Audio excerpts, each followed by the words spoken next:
লাল লাল ঝাল ঝাল তরকারি কিন্তু দেখতেও সুন্দর, খাইতেও ভাল লাগে। নমস্কার বন্ধুরা, জয়ন্তীস ব্লগে সবাই স্বাগত জানাই। বন্ধুরা, আজ যা অনেক দিন পর আরেকটা নতুন ভিডিওর সাথে আইসি আপনারা লগে। আজ যা রান্ধম হচ্ছে ট্যাংরা মাছ দিয়ে বেগুন দিয়ে ঝোল, ট্যাংরা মাছের ঝাল আর কি। তো দেখেন ট্যাংরা মাছের সাইজটা দেখেন খুবই সুন্দর। ট্যাংরা মাছটিও বড় বড়, আর প্রত্যেকটা ট্যাংরা মাছের পেটের মধ্যে এখন কিন্তু আছে, তেল আছে আর কি। তো এই ট্যাংরা মাছগুনরে আমি রান্ধম হচ্ছে বেগুন দিই। তো ট্যাংরা মাছ সুন্দর করে কাটে ধুই লই আইছি, বেগুনও কাটছি, এখানে কাঁচা লঙ্কা আর পেঁয়াজ কাটি লইছি। কড়াই বসাই দিছি, কড়াইতে দিয়ে দিমু হচ্ছে তেলটা সুন্দর করে গরম হইতে দিমু। তো বন্ধুরা, শীত কিরম হরের আর এনে তো ভীষণ রকম শীত হরের, মানে এই কদিন যা ঠান্ডা হরের আর কি, ঠান্ডায় একদম পুরোপুরি শেষ। তো আপনার কাছে কিরম শীত লাগে অবশ্যই কমেন্ট করে জানাবেন। আর কাছে তো ভীষণ শীত লাগে, মানে শীতকাল মানে আর কাছে সেই রকম অশান্তি আর কি, ভাল লাগে কিন্তু ভীষণ শীত লাগে আর কি। এই শীতকাল বেশি একটা পছন্দ না। যাই হোক, তেলটা গরম হয়ে গেছে, এরপর আমি এক এক মাছগুলোরে সুন্দর করে ভাজে নিব। বেশি ভাজা করি, বেশি মচমচা করি ভাজা করতাম না, একটু কম ভাজা করি নামাইলামও।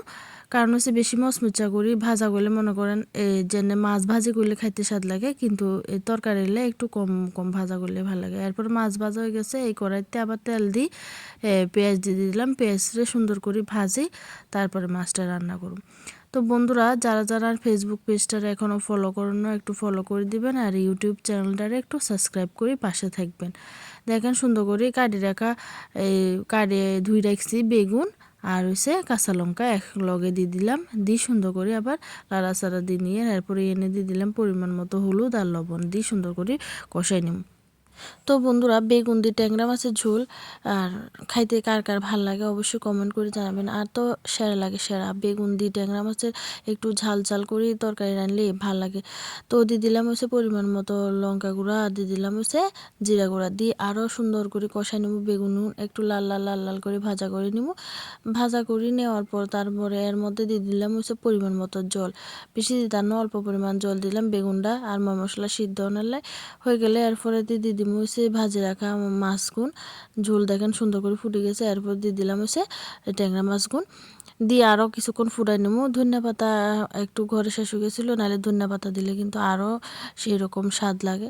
তো এরম তরকারি যদি গরম ভাতের লগে হয় তাহলে তো আর কিচ্ছুই লাগে না, একদম ঝাল ঝাল ট্যাংরা মাছের তরকারি। বন্ধুরা, ভিডিওটা ভালো লাগলে অবশ্যই লাইক কমেন্ট শেয়ার করবেন, আর অবশ্যই বাড়িতে এইভাবে একবার ট্রাই করি খাই দেখবেন, আশা করি ভালোই লাগবো। পুরো ভিডিওটা এতক্ষণ সময় ধরে দেখালে অসংখ্য অসংখ্য ধন্যবাদ সবাইরে।